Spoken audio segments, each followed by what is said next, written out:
Hello students, कैसे हैं आप सभी लोग। उम्मीद है आप सबकी पढ़ाई काफ़ी अच्छी चल रही होगी और आपका स्वास्थ्य भी काफ़ी अच्छा होगा। तो लास्ट वीडियो में हम लोगों ने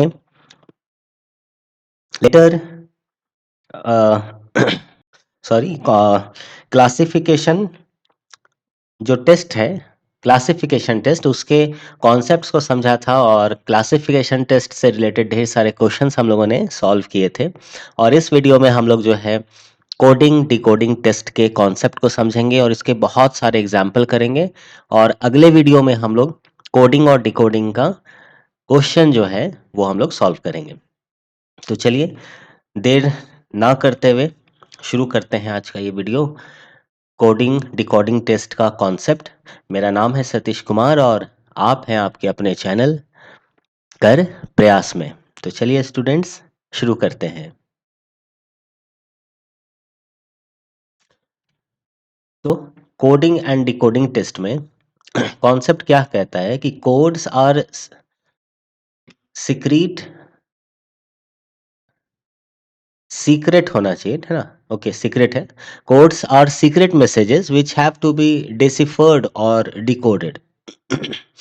In questions on code, artificial values are assigned to certain given words, and the candidates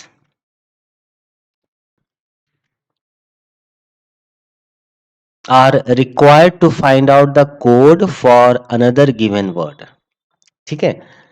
अब यहाँ पर क्या है कि जो भी कोड होता है वो अपना एक सीक्रेट मैसेज होता है ना। इस मैसेज को अपने को डिकोड करना हो या डेसिफर करना हो, जो भी क्वेश्चन है उसमें आपको कोड आर्टिफिशियल वैल्यूज ये सब असाइन किए जाएंगे। तो अ गिवन वर्ड, किसी एक वर्ड के लिए कोई एक कोड दे दिया जाएगा और उसी चीज को यूज करके अपने को दूसरे जो वर्ड है या जिस वर्ड को अपने को फाइंड करना है उसके कोड को निकालना होगा, है ना। जैसे जैसे हम लोग इसके कौन एग्जाम्पल को देखेंगे या एग्जाम्पल सॉल्व करेंगे वैसे ये चीजें और क्लियर हो जाएंगी। Coding is a method of transmitting a message between the sender and the receiver so that the third person will not know or understand the message। अब क्या है कि तीन लोग हैं, है ना। ये सपोज मान लो कि ये this is the first person, this is the second person and this is the third person suppose. अब इस पर्सन को इस चैनल के थ्रू ऐसे मैसेज भेजना है, लेकिन इस पर्सन को पता नहीं चलना चाहिए, है ना। और तीनों एक लैंग्वेज को जानते हैं, मान लो तीनों इंग्लिश जानते हैं, तो इंग्लिश में ही ये बात करे लेकिन कुछ कोड में बात करे और वो कोड इसको समझ में नहीं आए। ठीक है, ऐसा होता है ना। In other words the letters of alphabet, है ना। दूसरे शब्दों में अगर हम लोग बात करें तो जो भी लेटर है of alphabet do not stand for themselves but for some other letters, that is they have some other values. मान लो लेटर को हम लोग एक नंबर दे दें और नंबर लिख करके भेजें और उस नंबर को डिकोड किया जाए और डिकोड करके उससे एक वर्ड बन जाए और ऐसे ऐसे वर्ड का एक सेंटेंस बन जाए, तो जिस नंबर को एक थर्ड पर्सन समझ नहीं पा रहा था उसको अगर डिकोड कर लिया जाए तो उसके मीनिंग को आसानी से समझा जा सकता है। ठीक है। सो दीज आर्टिफिशियल और code messages are given according to some set principle or pattern which can be easily found by the candidate. By applying the principle, the candidate can decode or code word messages। अब इस तरह के जो भी principal है उसको apply करके जो कैंडिडेट जो है वो डिकोड कर सकते हैं या कोड कर सकते हैं वर्ड मैसेज को। तो चलिए ये था इसका कॉन्सेप्ट। अब ये कॉन्सेप्ट और भी ज़्यादा क्लियर होगा जब हम लोग इससे रिलेटेड कुछ क्वेश्चंस करेंगे। लेकिन ये जो भी कोडिंग डिकोडिंग के जो क्वेश्चंस जो एग्जामिनेशन में पूछे जाते हैं इसके कुछ टाइप्स होते हैं, है ना। और किस तरह के टाइप्स में, तो आप देखो टाइप 1 में है लेटर कोडिंग। अगर टाइप 2 की बात करें तो टाइप 2 में अपना आ जाता है लेटर वर्सेस नंबर्स। ठीक है, यहाँ जो लेटर है उसको नंबर से हम लोग कोडिंग कर रहे हैं, कुछ ऐसा है। देन थर्ड अगर हम लोग बात करें नेक्स्ट टाइप का तो ये नंबर कोडिंग आ जाता है ना। ठीक है, ये बी टाइप वन में ही लेटर वर्सेस लेटर था और टाइप वन में ही लेटर वर्सेस नंबर है, इसे हम लोग देखेंगे समझेंगे। देन टाइप टू में नंबर कोडिंग है। देन टाइप थ्री का अगर बात करें तो स्टेटमेंट कोडिंग है, ठीक है। और फर्दर टाइप फोर का अगर हम लोग बात करें तो ये लेटर फॉर्म कोड्स, कुछ लेटर ऐसा है जो कि कोड बनाता है, इस चीज को हम लोग समझेंगे, है ना। तो चलिए जो फर्स्ट टाइप है हम लोग इसको समझते हैं कि आखिर ये किस तरह का है। तो पहला है लेटर कोडिंग। अब लेटर कोडिंग में क्या है कि letter versus letters, in these questions code values are assign to a word, code values जो है are assign to a word in terms of the alphabet, the candidate is required to form a code for other word, ठीक है। दूसरे word के लिए code assign करना होगा। Find the word by analysing the given code, या जो भी कोड दिया हुआ है उसको यूज करके एक वर्ड ऐसा एनालाइज करना होगा, ठीक है। तो एग्जांपल देखते हैं और क्लियर होगा। So if tap is coded as S Z O, कहने का मतलब कि टैप जो वर्ड है टी ए पी, इसको हम लोगों ने कुछ टेक्निक यूज किया और इसको हमने कोड कर दिया एस जेड ओ। अब देखो एस जेड ओ का कोई ऐसा मतलब नहीं निकलता है, तो किसको समझ में आएगा, नहीं समझ में आएगा। लेकिन अपने को पता है कि एस जेड ओ को अगर हम डिकोड करेंगे तो डिकोड करके हमको टैप मिल जाएगा, तो इससे कुछ मीनिंगफुल वर्ड हम लोग निकाल सकते हैं, ठीक है। तो अगर tap is coded as S Z O, then freeze is coded as, तो आप फ्रीज को कैसे कोड करोगे। तो पहले तो इसको इसके कोडिंग को समझा जाए कि टैप को कैसे कोड किया गया है। देखो एस के बाद आता है टी, इसका मतलब टी के एक पहले आ रहा है एस, और ए के पहले आ रहा है जेड, राइट, है ना। ए के पहले आ रहा है जेड और पी के पहले आ रहा है ओ। उसी चीज को यहाँ पर बताया गया है कि टी में वन माइनस कर लो तो एस मिलेगा, ए में एक माइनस कर लो यानी एक ए के एक पहले चले जाओ तो जेड मिलेगा, और पी के एक पहले चले जाओ तो ओ मिलेगा। तो ये हमको कोडिंग समझ में आ गया कि अच्छा इस तरह से कोडिंग हुआ है। अब फ्रीज को आप कोड कर लो, है ना। तो फ्रीज के लिए एफ से एक पहले चलेंगे तो हम लोग के पास क्या आ जाएगा, ई आ जाएगा, यानी एफ जो है वो हमारा बन जाएगा ई।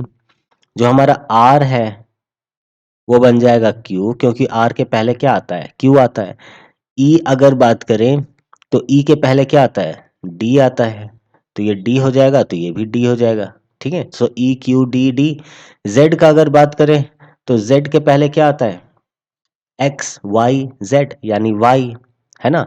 और ई का अगर बात करें तो अभी जस्ट हम लोगों ने देखा है कि ई के पहले डी आता है, ठीक है। तो हमारा फ्रीज का कोडिंग कैसा हो जाएगा, ई क्यू डी डी, आप देख लो E Q D D Y D, यही एक है जहां पर ये सारे जो भी कोडिंग है यहाँ पर मौजूद है। सो ऑप्शन डी इसका करेक्ट आंसर हो जाएगा। क्लियर है।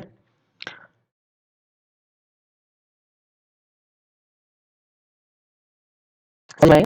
तो आसान है ये, बहुत मुश्किल नहीं है। एक बार कोडिंग कैसे हुआ है अगर ये समझ में आ जाता है तो दूसरे वर्ड का कोडिंग हम लोग आराम से कर देते हैं, प्रॉब्लम नहीं होता, ठीक है। तो चलिए बढ़ते हैं एग्जाम्पल नंबर टू की तरफ। और एग्जाम्पल नंबर टू जो है, अब इसमें क्या है कि if certain is coded as X V I G Z R M, बताओ ये वर्ड कुछ समझ में नहीं आ रहा, लग रहा है क्या लिख दिया ये, लेकिन इसको अगर डिकोड कर लो तो हम लोग को एक वर्ड मिल जाएगा जिसको कहेंगे सर्टेन, ठीक है। तो certain is coded as this, how can mundane be coded, कैसे इसको कोड करेंगे। तो किस तरह से कोडिंग हुआ है ये हम लोग पहले फाइंड आउट करते हैं। तो hair each letter of the coded word has the same position in the alphabet from the end, hmm, as the origin letter has from the beginning. So this mundane is equal to this. C here becomes X, यानी इस coding के accordingly C जो है वो क्या बन जा रहा है, X बन जा रहा है। अब कैसे हो रहा है ये चीज, तो आप देखो कि A B C D E F G H करते हुए अगर हम लोग चलें तो U V W X Y Z ये हमारा अल्फाबेट एंड होता है इस तरह से। तो अगर लेफ्ट से राइट की तरफ चलें तो C जो है वो थर्ड नंबर में आता है, और अगर राइट से लेफ्ट की तरफ चलें तो X हमारा थर्ड नंबर में आता है। ठीक है, सो जो फर्स्ट थर्ड है ना, वो थर्ड लास्ट है। ठीक है, तो C को असाइन कर दिया गया X से। E कितने नंबर में आता है, E आता है आपका फिफ्थ नंबर में। तो देखो थर्ड फोर्थ फिफ्थ, फिफ्थ में क्या आ जाएगा, V। ठीक है, तो V असाइन हो गया आपका E के जगह। उसी तरह से R E F G H I J K L M N O P Q R S T, तो R को आप काउंट कर लो कितने नंबर में आएगा, है ना, और फिर इधर से आप गिनना शुरू करो, उतने नंबर में आप इसको लेके चले जाओ। ठीक है, और उस तरह से इसका यहाँ पर आप बैठा दो। क्लियर। अब आप देखो कि M जो है ये कितने नंबर में आता है, तो अपने को पता है यहाँ से जब अपन काउंट करते तो M जो है वो 13 नंबर में आता। उसी तरह से लेफ्ट से अगर राइट से अगर लेफ्ट काउंट करें अपन तो 13 नंबर में कौन आ जाएगा, N आ जाएगा, है ना। तो इसीलिए M की जगह पर क्या असाइन हो जाएगा कोडिंग में, N हो जाएगा। यानी A और B तो ऐसे ही खत्म हो गया, बच गया C और D। अब जरा देखें, ये भी F है, ये भी F है, इसको डिकोड करने की जरूरत नहीं है, ये भी M है, ये भी M है, ये भी W है, ये भी W है, ये भी Z है, ये भी Z है, ये M है, ये M है, ये V है और ये X है। राइट, यानी सारी चीजें बिल्कुल सेम है, सिर्फ लास्ट का वर्ड अगर हम लोग डिकोड कर लें तो हमारा आंसर आ जाएगा। तो क्यों हम लोग 2 3 4 5 second third fourth fifth word को या इस लेटर को हम लोग क्यों कोडिंग में यूज करें, क्योंकि समय बर्बाद हो जाएगा। ठीक है, तो हमारे पास एक ही है क्या, ई। तो ई किस तरह से डिकोड हुआ है, आप चाहे तो डायरेक्ट यहाँ से देख लो कि यहाँ जो ई था ये कोडिंग में जाकर वी बन गया था, या तो फिर आप देख लो ई फिफ्थ नंबर में था तो यहाँ से चलेंगे फिफ्थ नंबर में आपका वी है, यानी ई जो है वो अपना वी बन जाएगा। तो वी कौन है, ये है, इसलिए करेक्ट आंसर क्या हो जाएगा, सी हो जाएगा। क्लियर है, समझ में आया होगा आप सभी को। बढ़ते हैं नेक्स्ट जो है लेटर वर्सेस नंबर्स। अब ये कॉन्सेप्ट क्या कहता है या इसमें हम लोग क्या समझते हैं। This type of questions a certain word is coded with that of a number. जो भी नंबर है उससे किसी वर्ड को कोड किया जाता है। ठीक है, the candidate has to decode the word to the corresponding number and identify the right answer. जैसे एग्जांपल देखते हैं, if women is coded as 1 2 3 4 5 and servant is coded as 6 7 8 9 4 5 0, how will voters be coded. अब आप जरा देखो कि women में और सर्वेंट में आपके पास ए जो है, यानी वर्ड ए, ये दोनों में है, सेम है। तो जरा देखें, 1 2 3 4, 4 नंबर में क्या है, 4 है, यानी ए का कोड यहाँ पर 4 जा रहा है, और 1 2 3 4 फिफ्थ नंबर में ए है, यानी 1 2 3 4 फिफ्थ, और यहाँ भी 4 है। इसका मतलब ए जो है, इस ए का कोड क्या हो रहा है, 4 हो रहा है। ठीक है ना। अब आ जाओ, और कुछ है ऐसा, यहाँ एन है, एन को कोड मिल रहा है 5, और यहाँ एन है, इसको भी कोड मिल रहा है 5, यानी एन का कोडिंग कैसा हो जा रहा है, 5 हो जा रहा है। और कोई कॉमन है यहाँ पर जो हम लोग निकाल सकते हैं, शायद नहीं, है ना, बाकी चीजें तो हम लोगों ने देख लिया, वो था दो हम लोगों ने निकाल लिया। ठीक है, अब हम लोग को क्या निकालना है, how will voters be coded. अब देखो वोटर में ना तो ए है ना तो एन है, दोनों ही नहीं है। अब अपन क्या करें, तो जरा देखते हैं कि किस तरह से बताया गया है ना। तो वुमेन और सर्वेंट, इसका कोडिंग देखो आप, WOMAN SCRVANT, ठीक है। और कोडिंग कैसा है 1 2 3 4 5 6 7 8 9 4 5 0, ठीक है। It can be seen that the letters have been assigned numbers in succession, है ना। On repetition, A and N have been assigned the same number again. अब जरा देखो यहाँ पर इसका क्या मतलब हुआ या किस तरह से इसको असाइन किया गया है। तो आप इसमें देखोगे कि जैसे हम लोगों ने इसमें फाइंड आउट किया कि A दोनों में कॉमन है, N जो है वो भी दोनों में कॉमन है। उसी तरह से अगर हम लोग वोटर के इस वर्ड को देखेंगे तो V का जो नंबर है वो यहाँ V का नंबर सेम रहना चाहिए। जो यहाँ O का नंबर है वो यहाँ O का नंबर भी सेम रहना चाहिए। जो T के लिए नंबर दिया गया है वो T का नंबर यहाँ भी सेम होना चाहिए। E यहाँ भी है सेम रहेगा, R यहाँ भी है सेम रहेगा और S यहाँ है सेम रहेगा। तो आप बीच के नंबर को खोजने की जगह पर देखो, आप इसमें V देख लो कहाँ है, तो V आपको यहाँ मिल रहा है। इसका V के बारे में क्या मतलब, कौन सा नंबर V को दिया गया है, तो 9 दिया गया है, राइट। बेटर है कि आप देखो लास्ट यहाँ पर S है और फर्स्ट यहाँ पर S है, तो S का नंबर 6 है। तो आप जरा देखो कि क्या लास्ट में कोई है जिसके पास 6 नहीं है। नहीं, ऐसा नहीं है, सबका नंबर लास्ट में 6 ही है, ठीक है।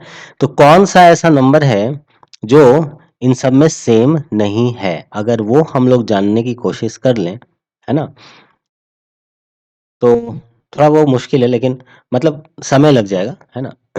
लेकिन पहला जो है 9999 वो सब में कॉमन है। देन 2077 77 कॉमन है और 2 और 0 है।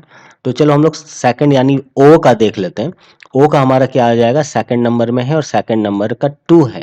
तो 2 है, इसका मतलब ये 2 ही है, बाकी किसी का 2 नहीं है, यानी करेक्ट आंसर तो यही हो जाएगा, ठीक है। तो समय बचाने के लिए इस तरह से हम लोग देख करके और ऑप्शन हम लोग करेक्ट ऑप्शन निकाल सकते हैं। अदरवाइज आप पूरा वर्ड लिखो, फिर पूरे वर्ड का पूरा कोडिंग लिखो, कोडिंग लिखने के बाद फिर आप मैच करो आंसर में, इतना समय क्यों लगाना है, ठीक है। अपने को तो समय बचाना है, राइट राइट। तो उम्मीद है आपको ये चीजें समझ में आ गई होंगी। साथ हैं एग्जाम्पल नंबर 2 की तरफ, है ना।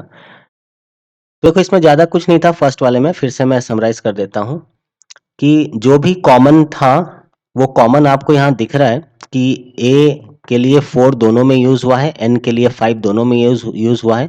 इसका मतलब जो भी वर्ड कॉमन होगा उसमें वो नंबर असाइन हो जाएगा।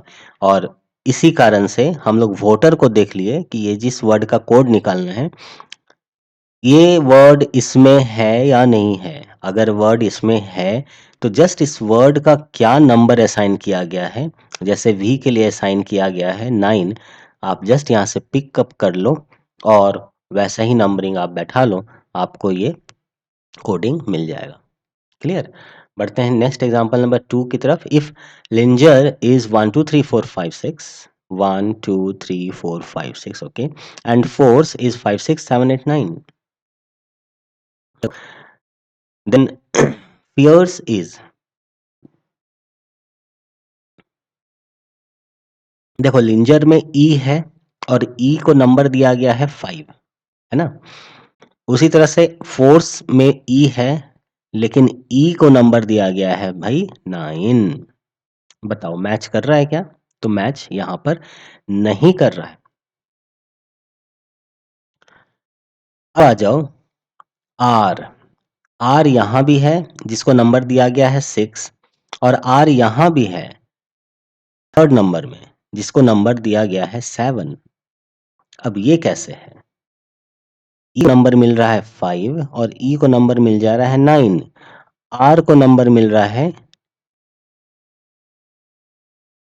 आर को नंबर मिल रहा है आपको 6 और आर को यहाँ नंबर मिल जा रहा है आपको 7, है ना। तो यहाँ पर नंबरिंग सेम नहीं हो रहा है, यानी जो वर्ड कॉमन है उसके लिए सेम नंबर असाइन नहीं हो रहा है। So letter R and E are common to linear and force, and number 6 and 5 are common to their respective coding. ठीक है, देखो नंबर 6 एंड 5, नंबर 6 ये और नंबर 5 ये किसके लिए है? ओ के लिए और एफ के लिए, लेकिन 5 6 है ना, 5 6 के लिए यहां पर क्या बन रहा है? ई आर, है ना, और 5 6 अगर सेकंड वाले वर्ड में देख लें फोर्स के लिए, तो यहां पर क्या बन रहा है? F O. इसके बाद आप देखो 1 2 3 4 तक है, और यहाँ 4 1 2 3 4 नहीं है, यहाँ सिर्फ 5 6 है, but are not in same place, so we cannot conclude the real code value of every letter। आई बात समझ में? यहाँ पर 5 6 के लिए कोड हो जा रहा है, या 5 6 के लिए ई आर डिकोड हो रहा है, या ई आर के लिए 5 6 दे रहे हो आप, और एफ ओ के लिए भी आप 5 6 दे रहे हो, तो हम कैसे जाने कि आपने क्या कोडिंग किया है, किस पैटर्न पे आपने कोडिंग किया है? इसलिए फियर्स का कोडिंग जो है हम लोग प्रॉपर वे में नहीं कर पाएंगे। सो ना तो ये होगा, ना ये होगा, ना ये होगा, नन ऑफ दीज ऑप्शन हो जाएगा। क्लियर? तो ये भी चीजें होती हैं, इस तरह से भी हम लोग जो है ऑप्शन, हम लोगों को ऑप्शन दिया जाता है, दिया जा सकता है, और इस तरह से शॉर्ट आउट करना होता है। ठीक है, तो बढ़ते हैं आगे, टाइप में आते हैं जो कि नंबर कोडिंग है।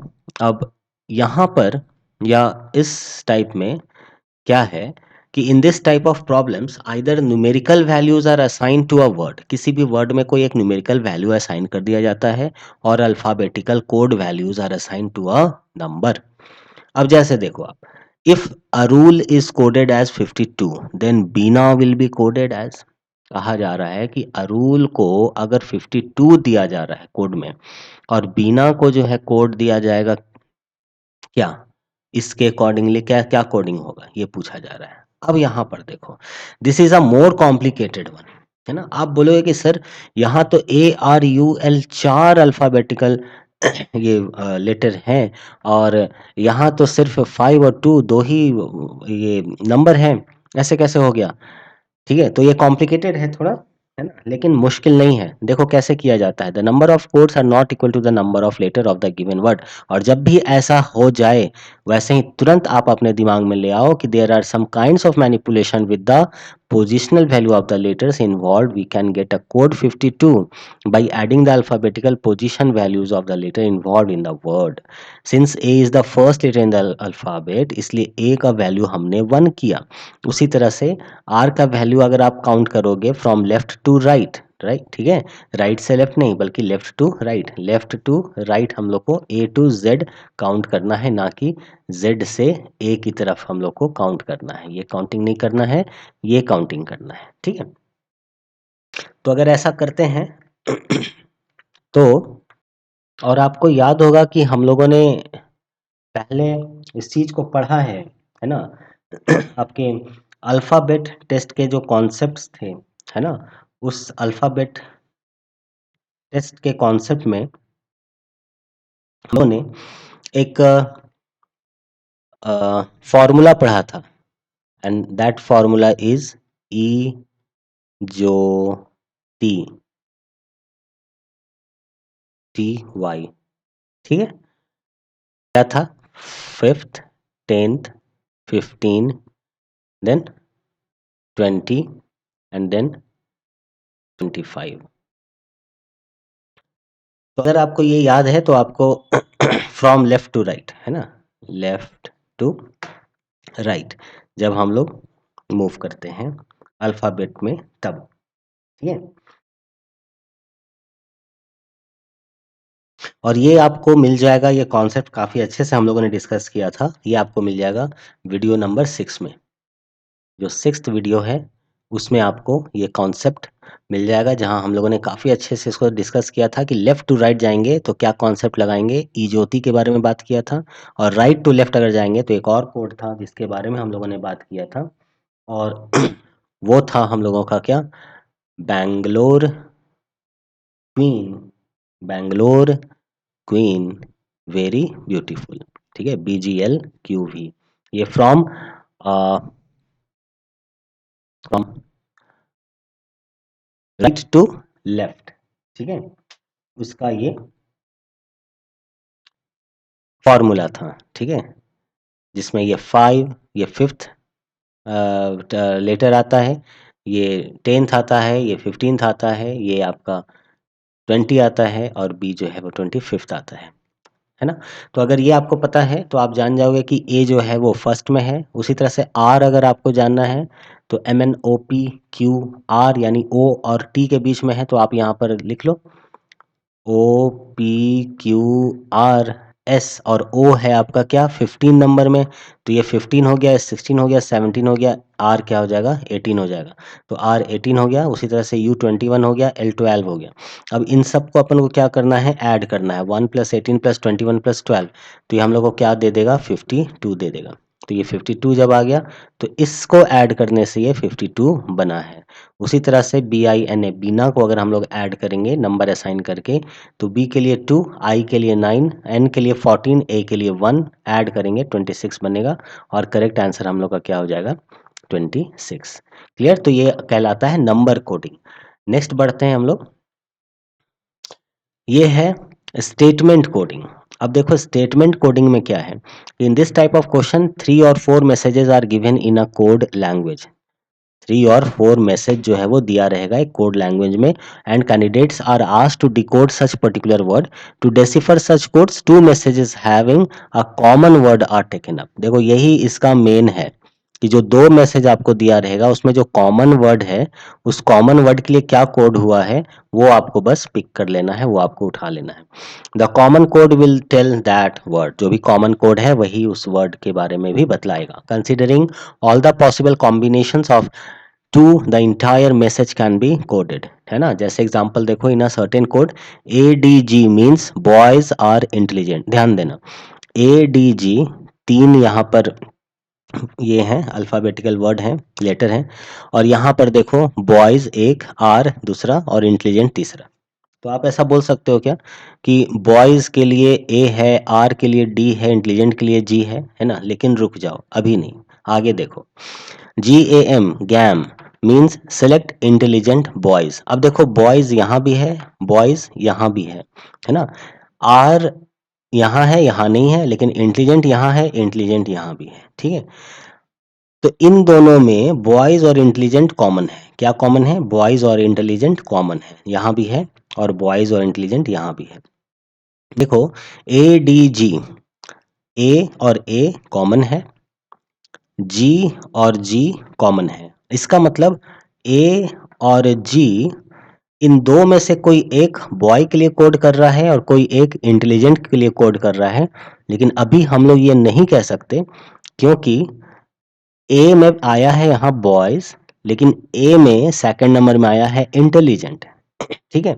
तो इसलिए हम लोग अभी नहीं कह सकते कि ए जो है वो बॉय है या इंटेलिजेंट है और जी बॉय है या इंटेलिजेंट है। आगे बढ़ते हैं थर्ड वाले में। AGP means encourage intelligent boys, ठीक है? तो यहाँ भी क्या है, इंटेलिजेंट बॉय यहाँ भी कॉमन है ना? और एनकरेज इस बाकी में नहीं है, इसी में है। तो आप देखो ए और जी इन दोनों में भी है। सो विच लेटर कोड मीन्स सेलेक्ट। अब सेलेक्ट का लेटर कोड क्या होगा, है ना? तो आपको ये पता चल गया कि इंटेलिजेंट बॉय का कोड ए और जी में है ना? तो जो बच गया ए और जी को आप हटा दो, तो जो बच गया एम, इसका मतलब एम का मतलब क्या हो जाएगा, सेलेक्ट, ठीक है? तो सेलेक्ट जो वर्ड है इसके लिए कोड क्या हो रहा है, एम हो रहा है। तो आपका करेक्ट आंसर क्या हो जाएगा, एम हो जाएगा। क्लियर है? इसी चीज को यहाँ पर एज अ सॉल्यूशन बताया गया है ना? तो जो भी चीजें थी वो मैंने आपको समझा दिया है। बढ़ते हैं सेकंड एग्जांपल क्या कह रहा है वो देखते हैं कि इन अ सर्टेन कोड 274 मीन्स, 274 का मतलब क्या है, स्प्रेड द कारपेट, ठीक है? 246 का मतलब है डस्ट द कारपेट। अब देखो the carpet, the carpet, the carpet, the carpet दोनों में कॉमन है। 274 246 यानी 2 और 4 इन दोनों में कॉमन है, मतलब 2 और 4 ये दोनों द कारपेट के लिए है। हो सकता है 2 कारपेट का हो, 4 द का हो, या 2 द का हो, 4 कारपेट का हो, ये हम लोग अभी नहीं जानते, लेकिन है तो यही। अब आ जाओ आगे, 2 3 4 मीन्स रोल द कारपेट, है ना, यानी द कारपेट यहाँ भी है और 2 और 4 यहाँ भी है, ठीक है। Which digit in that code means role. अब रोल आप देखो तो रोल वर्ड आपको यहाँ दिख रहा है और यहाँ जब आपको दिख रहा है और यहाँ आपने शॉर्ट आउट कर लिया है कि 2 और 4 तो द कारपेट के लिए है, तो बच क्या गया 3। इसका मतलब 3 जो है वही रोल के लिए कोड करेगा। सो करेक्ट आंसर क्या हो जाएगा, ए, दैट इज 3, ठीक है।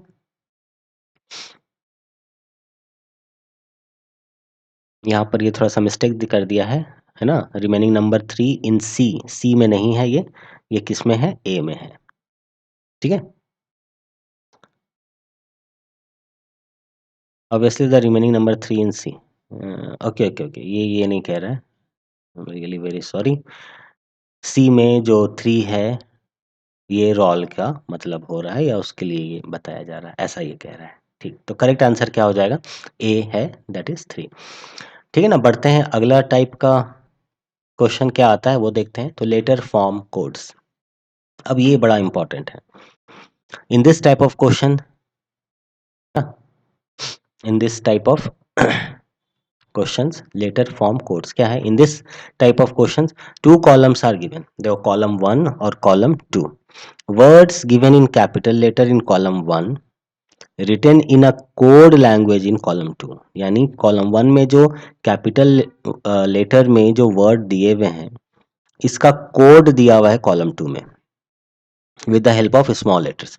These are not arranged in the code word in the same order as the letters in the original word.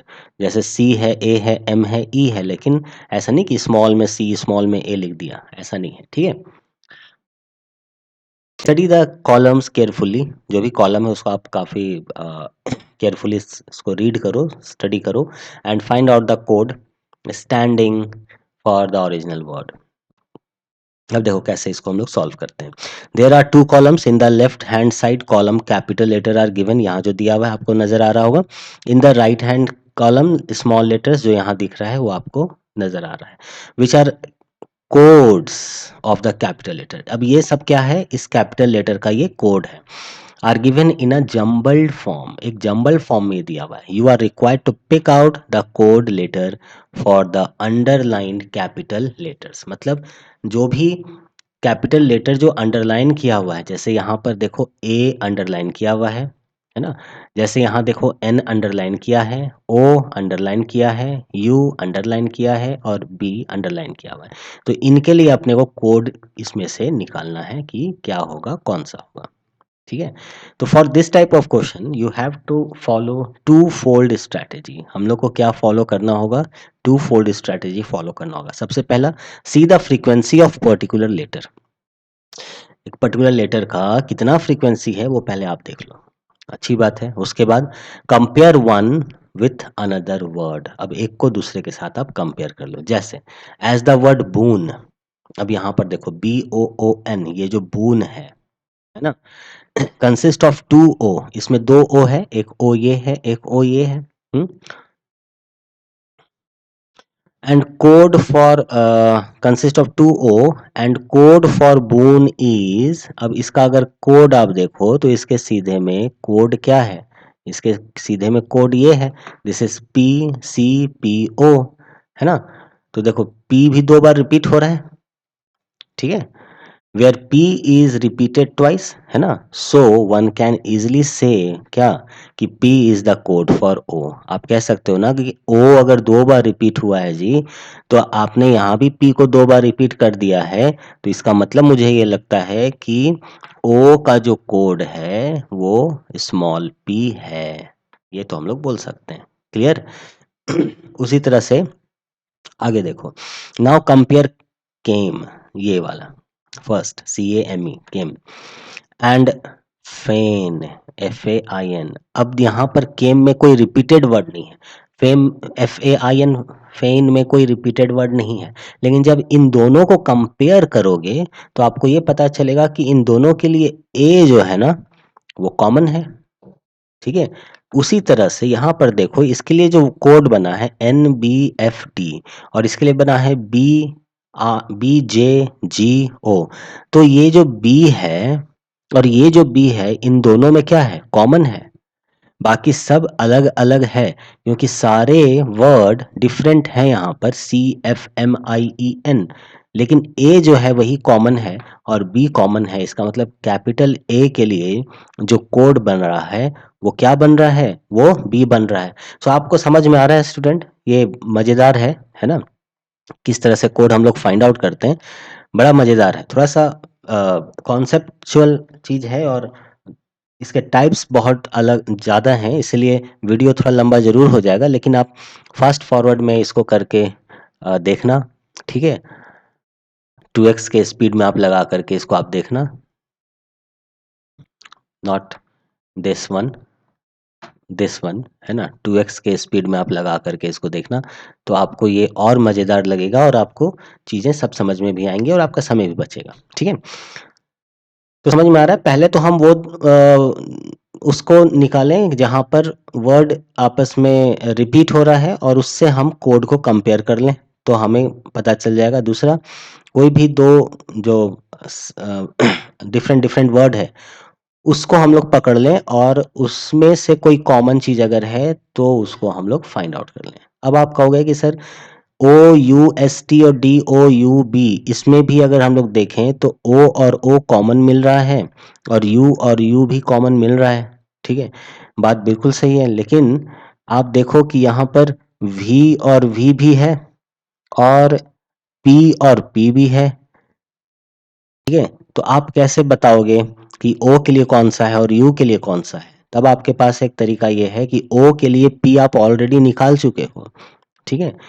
क्योंकि O के लिए P आप पहले से निकाल चुके हो तो P तो O का हो गया, तो V किसका हो जाएगा, U का हो जाएगा। इसका मतलब कैपिटल U के लिए आपके पास स्मॉल v कोड रेडी हो गया। लेकिन अगर यहाँ O नहीं होता या O का P हमें पता नहीं हो पाता, तब ऐसे में इसको फाइंड आउट करना थोड़ा सा मुश्किल हो जाता और ये ऐसा क्वेश्चन देगा भी नहीं, ये भी बात है। क्लियर? तो अब हम लोगों को ये 3 कोड तो एटलीस्ट पता चल चुका है, ठीक है। अब आगे देखो ये क्या कह रहा है। ओके, यहाँ पर जो इसने कहा है वो हम लोगों ने सॉल्व कर लिया है। नाउ इनवर्ड DOUB, ये है inward DOUB, E stand for D. क्यों भाई? DOUB और ये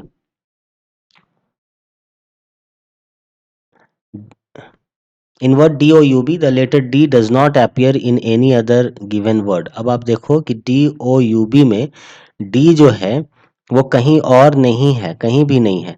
और यहाँ पर अगर आप इसके कोडिंग में देखो तो कोडिंग में V तो आपने निकाल ही लिया और P भी आपने यहाँ से निकाल ही लिया, बच गया C और E।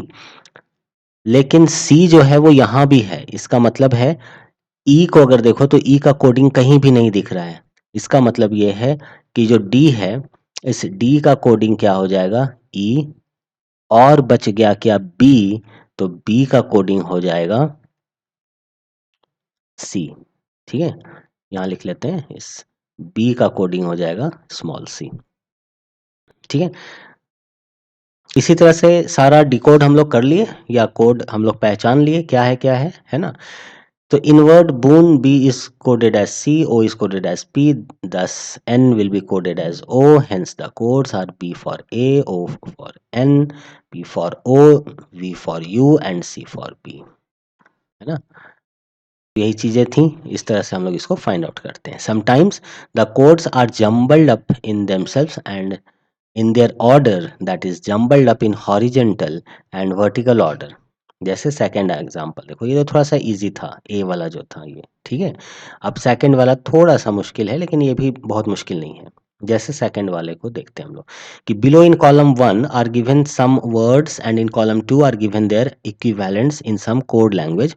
Word in column 2 do not appear in the same order as in column 1। Moreover, the order of letter is also jumbled up. Decode the language and choose the correct alternative, which is the equivalent of the underlined capital letters, ठीक है। और जो भी underline capital letters है, जैसे कि इसमें P है, इसमें I है ना, इसमें E है, इसमें L है, इन सब का अपने को कोड फाइंड आउट करना है। तो कैसे फाइंड आउट करेंगे? अब आप देखो, यहाँ POUCH है, तो 1 2 3 4 5 है, यहाँ 3 ही दिया हुआ है। लेकिन 1 2 3 4 5 5 यहाँ है, 5 इसके लिए। देखो 4 वर्ड ये है, 4 कोडिंग यहाँ दिया हुआ है, 3 ये है, 3 यहाँ है, 3 ये है, 3 ये है।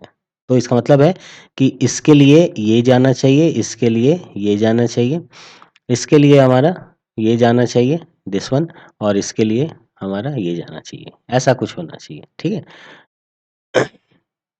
देखते हैं। So in this type of question we put the codes in order first. सबसे पहले आप क्या कर लो, इसको ऑर्डर में लिख लो। जब अपन ऑर्डर में लिखेंगे तो अपने पास कुछ ऐसा आ जाएगा, ठीक है? फोर्थ यानी 5 वर्ड के लिए 5 जो था वो सामने आ गया, 4 का 4 सामने आ गया, है ना? 5 4 3 3, 5 4 3 3, सीरियल वाइज चलेगा। आप बोलोगे इसके लिए हम ये कर दें, इसके लिए ये कर दें, नहीं। ऊपर से नीचे जा रहे हैं तो नीचे से ऊपर हो रहा है, तो बिल्कुल ऐसे ही चलेंगे, ठीक है? तो इसके लिए अपने पास BQF हो जाएगा और लास्ट वाले का MFI हो जाएगा। एक बार जब हम लोगों ने ये कर दिया, तब आप देखो कि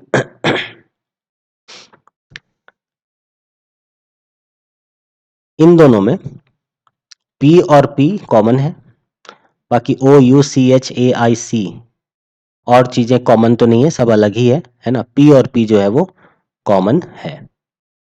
तो यहाँ पर देखते हैं कौन सा कोड कॉमन है या कौन सा स्मॉल लेटर कॉमन अपने को मिल रहा है। तो देखो Q और Q, इसके अलावा तो और कोई भी सेम नहीं है, सब डिफरेंट है। इसका मतलब जो P है, इसका जो कोड है वो क्या हो गया? Q हो गया। एक तो आपको फाइंड आउट हो गया। अब आप आ जाओ इन दोनों में। इन दोनों में सब अलग है, E और E जो है ये मैच कर रहा है, कर रहा है। अब देखो कि इन दोनों में जो कोड है, इसमें कौन सा 2 चीज मैच कर रहा है? तो F और F मैच कर रहा है। इसका मतलब हम लोग कह सकते हैं कि E का जो कोड है वो F है। देखो कितना आसान है और कितनी आसानी से ये चीजें बन रही हैं। क्वेश्चन बड़ा जरूर दिखेगा, क्योंकि इस क्वेश्चन को जब क्वेश्चन अगर ये आता है तो इस क्वेश्चन में कुछ ऐसे कॉलम्स दिए जाएंगे, फिर कुछ लिखा जाएगा, है ना? यानी यहाँ तक ये क्वेश्चन कंप्लीट होगा, तो आपको देखने से लगेगा कि बाप रे बाप क्या दे दिया इतना भारी सा चीज। लेकिन देखो कितना आसानी से ये बन जा रहा है। आपने तुरंत भर में इसको फाइंड आउट कर लिया कि E जो है उसका कोड F है। अब P पता चल गया, E पता चल गया, तो क्या आप A फाइंड आउट कर लोगे? हम्म A कैसे फाइंड आउट करोगे? तो P आपको पता चल चुका है कि ये Q है, ये हो गया, खत्म करो। E आपको पता चल गया है F है, ये आप खत्म करो। यानी A का कोड आपका B हो जाएगा, A का कोड आपका B हो जाएगा, ठीक है? अब आ जाओ यहाँ पर, ए का पी का आपको पता चल गया है कि क्यू है, आपने क्यू को हटा दिया। ए पता चल गया है कि बी है, आपने बी को भी सर्कल आउट कर दिया। और आप देखो बच गया आई और एन, है ना? इसका मतलब आई और एन जे और ओ का होना चाहिए, ठीक है? में से कोई एक होना चाहिए। और यही आई आपका यहाँ भी है ना? जिसमें आपको एल भी नहीं पता है, आई भी नहीं पता है, ठीक है? लेकिन आई और आई यहाँ कॉमन है सेकंड में और फोर्थ में। तो सेकंड में और फोर्थ में अगर आप देखोगे तो कोई ऐसा है जो कॉमन है क्या? ये जे है, ये आई है, ये ओ है, ये एम है, बी क्यू है, एफ है, नहीं कॉमन तो नहीं मिल रहा है। तो फिर क्या करेंगे? जरा इसको देखते हैं इसने क्या लिखा है। इनवर्ड पी एंड लाई, है ना? इसमें और इसमें ई निकाल लिया एफ, और एफ फॉर ई, ठीक है? तो ये तो हम लोगों ने भी निकाल लिया और इसने भी निकाल लिया। इनवर्ड पेन एंड लाई, अब पेन में और लाई में कंपेयर किए, जो हम लोग अभी कर रहे थे। कॉमन लेटर आई है, बिल्कुल सही बात है। एंड कॉमन कोड इज जे कह रहा है ये, तो कॉमन कोड जे कैसे है? इसका मतलब प्रिंटिंग मिस्टेक हुआ है, देखो, है ना? तो जे है और यहाँ आई लिखा हुआ है, इसका मतलब ये आई नहीं है स्टूडेंट्स, ये क्या है? जे ही है, स्मॉल जे है, ठीक है? तो यहाँ पर ये क्लियर हो रहा था क्या? हाँ देखो यहाँ एम एफ है ना, MFJ लिखा हुआ है, बट यहाँ पर आई दिख रहा था, कोई बात नहीं। तो जे है ना? तो इस तरह से अपने को आई का भी कोड मिल गया कि आई क्या है अपना? जे है ना? तो आप देखो कि पी भी खत्म, ए भी खत्म, आई यानी जे भी आपने निकाल दिया, बच गया एन, तो एन के लिए क्या है, ओ है। लेकिन इतना मगजमारी नहीं करना है आपको। तो पी का पता करना था, वो आपने फाइंड आउट कर लिया। आई का पता करना था, आपने फाइंड आउट कर लिया। ई का पता करना था, आपने फाइंड आउट कर लिया। 3 पता चल गया। जो ऑप्शन होगा उसको देख के आप लगा लो, ठीक है। और अगर मान लो सब सेम हो रहा है और मामला एल के लिए अटका हुआ है, तो एल कैसे आप फाइंड आउट करोगे? आपको आई पता चल चुका है कि इसका कोड जे है, आपको ई पता चल चुका है कि इसका कोड एफ है, तो क्या एल का कोड एम हो जाएगा? तो एल का कोड एम हो जाएगा। आपने एल भी फाइंड आउट कर लिया। तो जो ऑप्शन आपके पास वहां होगा, आप उसको टिक आउट कर लेना, ठीक है। तो फ्रेंड्स, तो चलिए इतना ही इस वीडियो में। हम लोगों ने इस वीडियो में जो है वो ये कोडिंग एंड डिकोडिंग के कॉन्सेप्ट्स को जाना समझा। और जितने भी इसके टाइप्स थे, जो लेटर कोडिंग था, या लेटर वर्सेस लेटर हो, या लेटर वर्सेस नंबर हो, है ना। देन सेकंड टाइप जो नंबर कोडिंग था, थर्ड टाइप स्टेटमेंट कोडिंग था, और फोर्थ टाइप ये जो हम लोग अभी देख रहे थे, ये लेटर फ्रॉम कोड्स था। तो ये सारा कुछ हम लोगों ने अ, इसके थ्योरी को समझ लिया है, एग्जाम्पल के साथ हम लोगों ने सॉल्व कर लिया है। और इस वीडियो में इतना ही। मिलते हैं नेक्स्ट वीडियो में। तब तक अपना ख्याल रखिए, खाइए पीजिए, खुश रहिए और पढ़ाई करते रहिए। All the very best. भाग मत कर प्रयास, भाग मत, भाग मत।